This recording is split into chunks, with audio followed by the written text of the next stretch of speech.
दोस्तों कैसे हैं आप सभी सभी अच्छा कर रहे होंगे। मैं बताऊं, मैं भी बहुत अच्छा हूँ। वीडियो अच्छा लगे तो CKD stock market news channel को सब्सक्राइब कर लेना, साथ ही बेल आइकन बटन को प्रेस कर देना। चलिए शुरू करते हैं।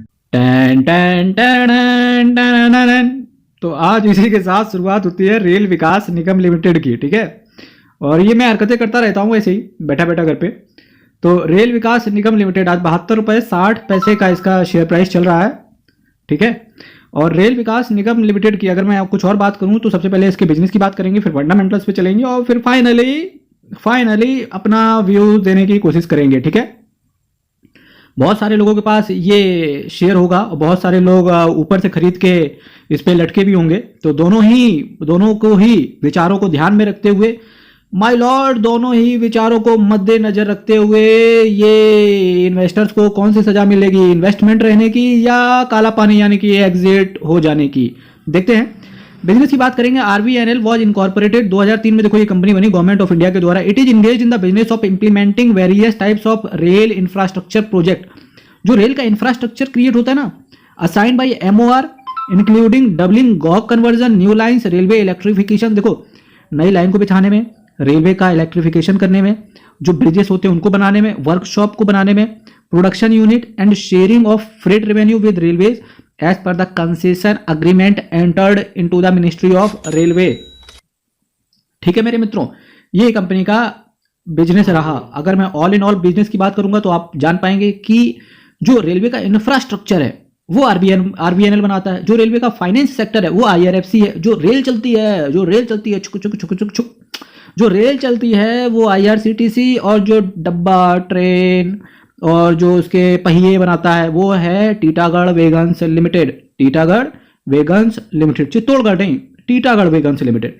ठीक है, तो आपको पता चल गया कि कौन सी कंपनी के पास रेलवे में कौन सा बिजनेस है। ठीक है, मार्केट कैप की बात करेंगे। 15,148 करोड़ का मार्केट कैप, एक मिड कैप साइज की कंपनी है। करंट प्राइस 72 है। देखो हाई 84 रुपए का लगाया। बहुत सारे लोगों 84 रुपए के आसपास फंसे होंगे इसमें। 29 का लो लगाया। मेरे मित्रों, जो 29 से ये 84 आया, उनके पास जाके पूछना कितने सालों से वो लोग वेट कर रहे थे, तब कहीं जाके उन्हें आज 84 मिला है। तो आज आपके पास 84 है तो सोच के देखो आपको 840 कब मिलेगा। ठीक है, बस उसी तरीके से अंदाजा लगा लेना, करीब 5 से 6 साल लगेंगे। तो बस तैयार रहो फिर 5 से 6 साल के लिए। जब 5 से 6 साल हो जाएंगे उसके बाद में आप विचार विमर्श करना कि क्या आपने गलत स्टॉक चुना था, क्या आपका इन्वेस्टमेंट स्ट्रेटेजी कैसा था, फंडामेंटल्स देखे थे कि नहीं देखे थे, बिजनेस के बारे में पता था कि नहीं पता था। स्टॉक के पीई की बात करेंगे। 11.20 का पीई है। बुक वैल्यू 33 रुपए का है। बुक वैल्यू से कंपनी अब डबल हो गई है। क्या 3 गुना होगी? मेरे मित्रों, इससे पहले फंडामेंटल्स के विचार कर लेते हैं, फिर देखेंगे कि होती है कि नहीं होती है। डिविडेंड की देखो 2.52% के हिसाब से आपको डिविडेंड मिल जाता है। ऑलमोस्ट ऐसे समझो आपका ब्याज, आपका पैसा सेविंग बैंक अकाउंट में पड़ा हुआ है। 2.5% वहां भी मिलता है, 2.5% यहां भी मिलेगा। डिविडेंड यील्ड का मतलब क्या होता है, कोई बताएगा? कमेंट बॉक्स में बताना, मैं अभी बता देता हूं। डिविडेंड यील्ड का मतलब होता है कंपनी इतने परसेंट के हिसाब से हर साल आपको डिविडेंड देगी। अब डिविडेंड, कुछ लोगों का डाउट होगा कि यार डिविडेंड सुना है, एक चिरांद मैंने और सुनी है जिसको बोलते हैं इंटरेस्ट। वो क्या होता है? मेरे मित्रों, एक ये नाम है बस, मिलता आपको पैसा ही है। ठीक है, और ईयरली बेसिस पे मिलता है। एक इंटरेस्ट होता है जो कि फिक्स डिपॉजिट पर मिलता है आपको, रिकरिंग डिपॉजिट पर मिलता है, और डिवेंचर में मिलता है, उस पर इंटरेस्ट मिलता है। जब शेयर्स की बारी आती है उस पर डिविडेंड मिलता है। अब इंटरेस्ट और डिविडेंड में फर्क क्या है मेरे मित्रों? जैसे फिक्स डिपॉजिट हो गया, रिकरिंग डिपॉजिट हो गया, है ना, या डिवेंचर हो गया, कंपलसरी है इंटरेस्ट का पेमेंट करना। लेकिन डिविडेंड का पेमेंट करना कंपनीज के लिए कंपलसरी नहीं होता है। पर कुछ कंपनियां ऐसी होती हैं जो कि उनका सम्मान को बनाए रखने के लिए, उनको फंडामेंटल्स स्ट्रांग रखने के लिए, पब्लिक के अंदर ट्रस्ट बनाने के लिए डिविडेंड डिस्ट्रीब्यूट करना ही होता है। Return on capital employed, return on equity देखो 16.8%, 19.7%, थोड़ा सा बस इतू सा केवल पीछे है। अदरवाइज 20% किसी भी कंपनी का return on capital employed, return on equity 20% होता है। वो कंपनियां बहुत बेहतरीन मानी जाती हैं। फेस वैल्यू 10 रुपए है, तो डेफिनेटली आने वाले समय में आपको स्प्लिट देखने को मिलेगा जरूर। चलिए, अगर मैं इसके कॉम्पिटिटर की बात करूं जो कि इंफ्रास्ट्रक्चर से रिलेटेड है, तो सारी वही कंपनी आएंगी। मैक्रोटेक डेवलपर 35, आरबीएनएल 11, और national standard 695, wow, PNC 12, KNR construction 18, NCC 13, Mahindra life 49। तो इसके जो कॉम्पिटिटर है उससे बहुत सस्ती कंपनी है स्टॉक का पीई। ठीक है, तो ये कंपनी को प्लस पॉइंट देके जाती है। अगर अब मैं सेल्स की बात करूं क्वार्टर ऑन क्वार्टर बेसिस पे, तो देखो दिसंबर 2021 में 5,000 करोड़ का सेल हुआ करता था। अभी सितंबर 2022 में 4,909 करोड़ का है। तो सेल तो कम हुआ, लेकिन अगर मैं वहीं जून से सितंबर की बात करूं तो सेल बढ़ा है, मार्च से सितंबर की बात करूं तो सेल कम हुआ है। अब आपकी नजर दिसंबर क्वार्टर के रिजल्ट पर भी होनी चाहिए, आपकी नजर भाई मेरे 31 मार्च 2023 के एनुअल रिटर्न पर भी होनी चाहिए, क्योंकि अगर ये बढ़ा, अगर ये 6,000 करोड़ के ऊपर गया सेल, तो भाई शेयर भी 100 रुपए के ऊपर जाएगा। एक्सपेंस 4,730 करोड़ का एक्सपेंस था, 4,593 करोड़ का एक्सपेंस है। ये चीज मुझे बहुत पसंद आई कि देखो अगर कंपनी के अंदर रेवेन्यू नहीं आ रहा है तो क्या होगा, कंपनी के अंदर एक्सपेंस खर्चे पे कंट्रोल हो।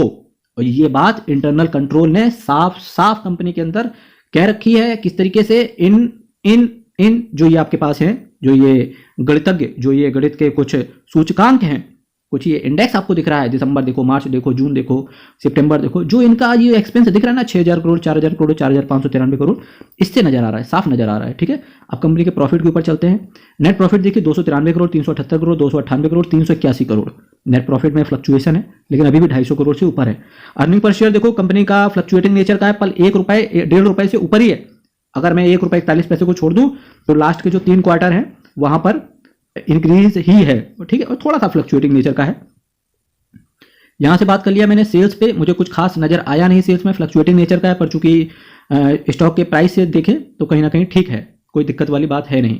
इसी के साथ साथ एक चीज और मैं दिखाना चाहूंगा कि एक्सपेंस भाई मटेरियल कॉस्ट कितना लगता है, ये बहुत इंपॉर्टेंट चीज है भाई।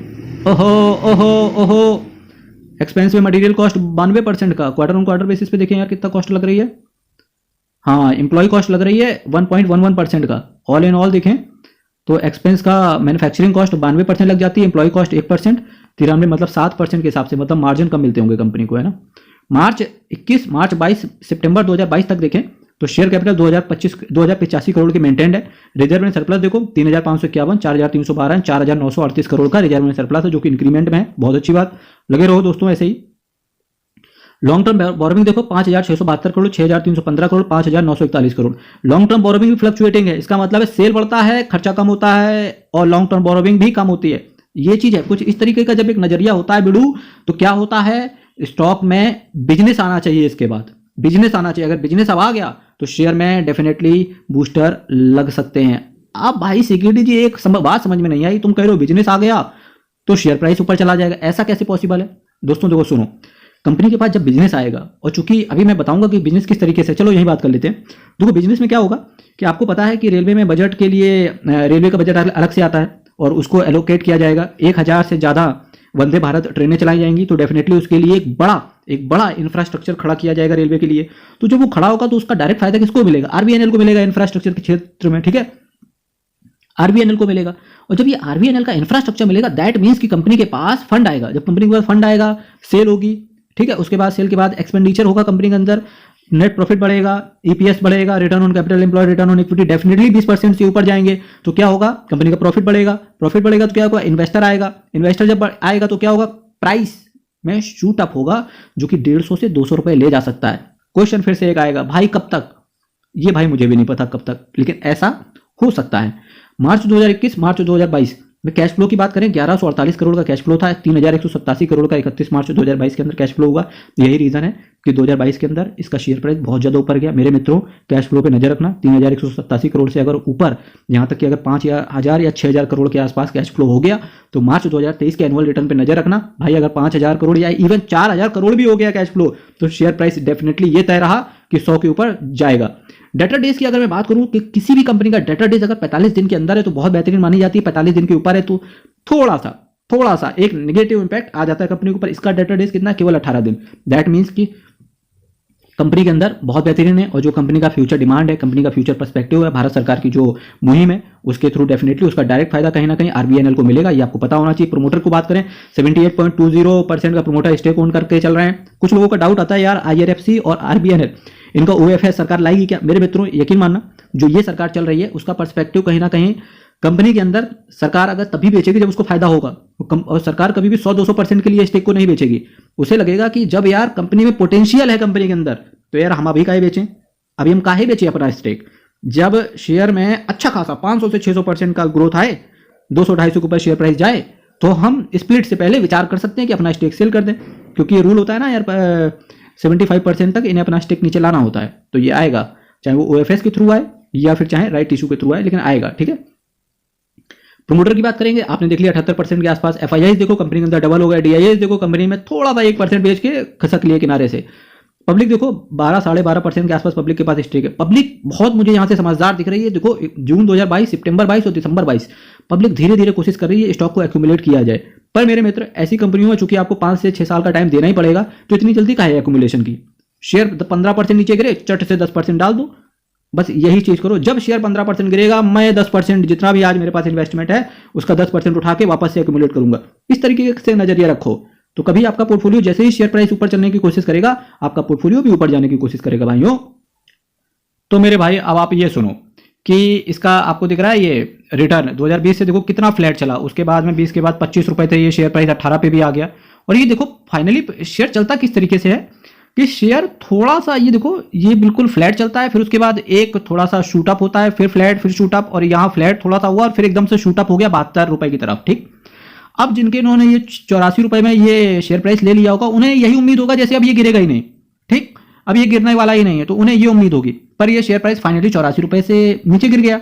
अब देखो भाई कि शेयर तो गिर चुका है, तो अब आप ये गाना मत गाना, मेरे दिल ये पुकारे आजा, मेरे गम के सहारे आजा। अब आप यही क्या, कौन किस आजा की बात हो रही है यहाँ पे? वो 84 रुपए की बात हो रही है। मेरे गम के सहारे आजा, तू नहीं तो ये शेयर ये रुपए क्या करूं, भीगा भीगा है समा। अब यहाँ भीगा भीगा समा नहीं, अब यहाँ लाल लाल है ये समा, ऐसे मैं तू कहाँ, मेरे दिल ये पुकारे आजा। तो आपको ये नहीं करना है, ये नहीं करना है। करना क्या है भाई? देखो इसका तरीका ही यही है। किसी शेयर में जब देखो फंडामेंटल तो मैंने आपको दिखाए कितना स्ट्रांग है फंडामेंटल्स, है ना।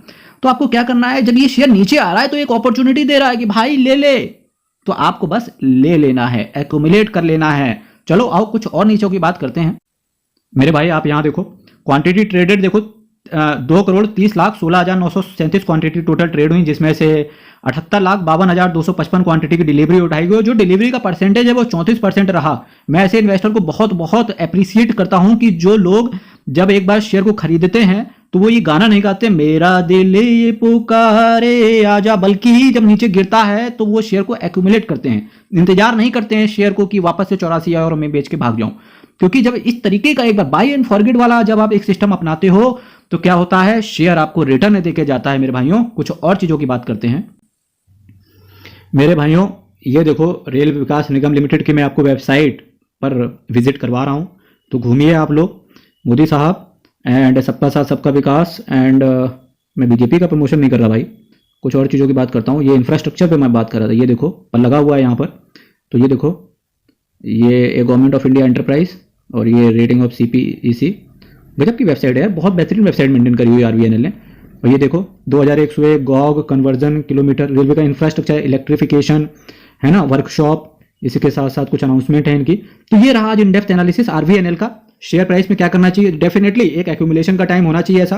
फिर भी आपका पैसा है, आप अपना 100% किसी भी शेयर में इन्वेस्ट करने से पहले खुद का एनालिसिस करें। किसी भी टिप, किसी भी कोई भी आपको बताए कि क्या कब खरीदना चाहिए, क्या खरीदना चाहिए, वो ना जब आपका मन करे कब खरीदना है, जब आपका मन करे क्या खरीदना है, जब आपका मन करे कितना रुपए डालना है, तभी आप किसी स्टॉक में इन्वेस्ट करें। क्योंकि मेरे मित्रों सीखना आपको है, 15 से 20 साल का टाइम होता है स्टॉक मार्केट में। अगर आप इतना दे देते हैं, और पर्सनली अगर मैं बताऊं, जब आप खुद का एनालिसिस करके जब किसी स्टॉक में एंट्री लेते हो, यकीन मानो मेरे मित्र कि स्टॉक कितना भी गिरे आपको वहां पर एक अपॉर्चुनिटी दिखती है, आप डरते नहीं हो। जब आप इस तरीके का एक माइंडसेट लेके स्टॉक मार्केट में घुसते हो, एक मोटा रिटर्न, एक अच्छी वेल्थ आप क्रिएट करते हो, आप अपने लिए क्रिएट करते हो, अपने आसपास के लोगों के लिए क्रिएट करते हो, दैट मीन्स की फैमिली। तो फ्रेंड्स, इसी के साथ साथ कल फिर मैं आपके साथ एक नए स्टॉक का इन डेप्थ एनालिसिस करूंगा, जहां पर मैं फंडामेंटल्स बिजनेस की बात करेंगे, NSE की वेबसाइट पर आपको विजिट करवाएंगे, और इसके साथ साथ मैं आपको डिविडेंड हो गया, कुछ और चीजों की चर्चा करेंगे, ठीक है।